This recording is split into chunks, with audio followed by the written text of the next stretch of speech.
Peace had returned to the universes. After the Tournament of Power, Grand Zeno's decision to restore all erased universes brought joy across all of existence. The Z-Fighters celebrated on Earth, believing their greatest trials were finally behind them. Goku trained with Vegeta, as always, their rivalry pushing both to new heights. Chi-Chi complained about the constant fighting. Gohan focused on his studies. Life seemed normal again. But in the depths of Universe 7, something stirred. Deep within the collapsed remains of an ancient star system, where reality itself had been folded and compressed by the erasure and restoration of universes, a seal broke. It was not a loud breaking, nor was it violent. It was silent, like a whisper in the dark. The seal had existed before the Omni Kings, before even the angels themselves. It had been placed there by the first gods, those who shaped reality when existence was still young and formless. Within that seal slept Azrathor, the devourer of eternities. He was neither Kai nor demon, neither angel nor mortal. He was something that predated such classifications. In the time before time, when the multiverse was still being born, Azrathor had consumed entire dimensions, feeding on the essence of creation itself. The first creator gods had united against him in a battle that shattered galaxies. They could not kill him. Instead, they sealed him away, erasing all memory of his existence from history itself. But the restoration of the universes created a ripple, a crack in the foundation of reality. And through that crack, Azrathor's consciousness began to seep back into existence. On Earth, Goku suddenly stopped mid-punch during his training with Vegeta. His face went pale. Sweat dripped down his forehead, though he hadn't been exerting himself. Vegeta lowered his guard, frowning. "Kakarot, what's wrong with you?" Goku's voice was barely a whisper. "Something's coming. Something terrible." Before Vegeta could respond, the sky above them turned black. Not the black of night, but the black of absolute emptiness. The stars vanished. The sun disappeared. All light drained from the world in an instant. Then came the voice. It echoed across every planet, every star, every corner of Universe 7, deep, ancient, and filled with endless hunger. "I am awake. I am eternal. I am hunger incarnate." On Beerus's planet, the god of destruction shot to his feet, his eyes wide with something mortals rarely saw in them: fear. Whis's staff stopped twirling for the first time in centuries. "Impossible," Beerus whispered. "That seal was supposed to last forever." Whis's usual calm demeanor cracked. "My lord, we must contact the Grand Priest immediately. If Azrathor has truly awakened, then we're all in danger," Beerus finished grimly. "Even the Omni Kings." Back on Earth, Goku and Vegeta stood frozen as reality itself began to warp around them. The ground beneath their feet started shaking. Screams echoed from nowhere and everywhere at once. Gohan, Piccolo, Krillin, and all the Z-Fighters felt it too, a pressure so immense it threatened to crush their very souls.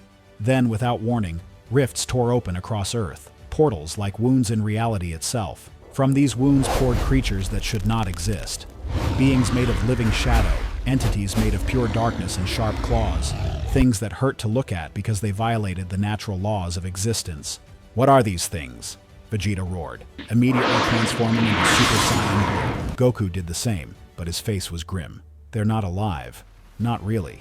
They're fragments of something else, something that's trying to break through." The creatures attacked.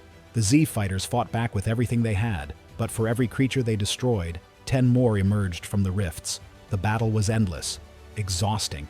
In the midst of the chaos, Goku noticed one rift that was different from the others. It pulsed with a dark purple light, and he could feel something pulling at him. Not physically, but spiritually, as if the rift itself was calling specifically to him. "Vegeta!" Goku shouted over the sounds of battle. "I think this is connected to whatever's causing this." Vegeta destroyed 3 shadow creatures with a single blast before responding. "Then destroy it, Kakarot." But as Goku approached the rift, something reached out from within it. A hand, if it could be called that. It was composed of pure darkness with long fingers. The hand grabbed Goku by the throat. "Goku!" Gohan screamed, seeing his father caught. Goku struggled, his blue aura flaring wildly. But the grip only tightened. He felt his energy being drained, pulled into the rift. Vegeta fired a final flash directly at the hand, but the blast passed through it as if it were smoke. Nothing could touch it. "Dad!" Gohan transformed into his ultimate form and charged forward, but Piccolo held him back. "Don't! If it takes you too, we'll lose you both." Goku's eyes met Vegeta's one final time. In that moment, Vegeta saw something he'd never seen before in Kakarot's eyes. Genuine fear. Vegeta, protect them. Protect everyone. I'll find a way back. Kakarot, don't you dare. But it was too late. The hand pulled Goku into the rift, and the portal collapsed behind him, with a sound like reality itself screaming. Goku was gone. For 3 seconds, everyone stood in stunned silence. Then Vegeta's aura exploded with rage and grief. His scream shook the entire planet. The shadow creatures suddenly stopped attacking. They began to retreat back into the remaining rifts, which slowly started to close. Within minutes, the sky returned to normal. The sun reappeared. It was as if nothing had happened, but Goku was gone. And somewhere, in a dimension beyond mortal comprehension, Azrathor smiled. His consciousness was still weak, still recovering from eons of imprisonment. But he had just accomplished the first step of his plan. He had removed the greatest warrior of Universe 7 from the playing field. Now, nothing could stop his return. In a realm that existed outside normal space and time, Goku's body materialized and crashed into what felt like solid ground. He tried to sense energy, to feel for anyone or anything familiar. There was nothing. No key signatures, no life force, just an endless, oppressive emptiness. Goku stood up slowly, his body aching from the transition. The air, if it could be called air, was thick and heavy. Each breath felt like swallowing poison. His energy felt suppressed, as if something in this place was actively draining his strength. Where am I? His voice echoed, but the echoes were wrong. They came back twisted, distorted, as if mocking him. Then he heard it, a sound in the distance.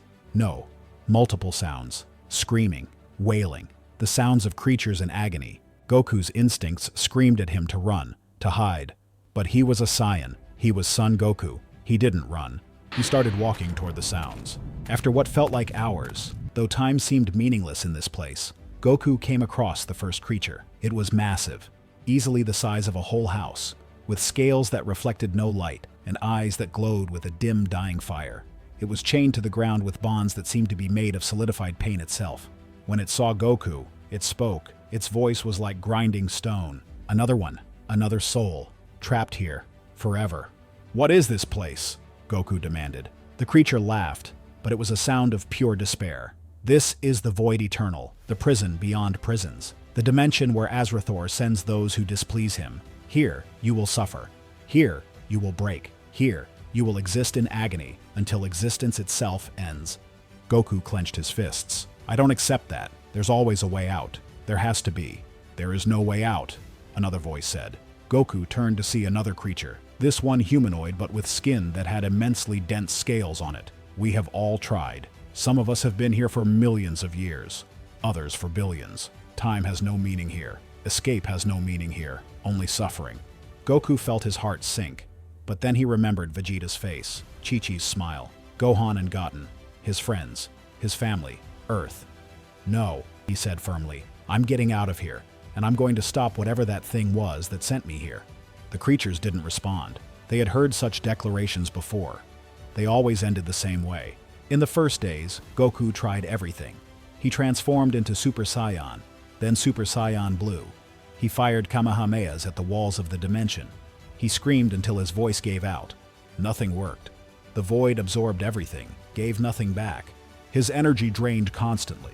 He felt himself getting weaker.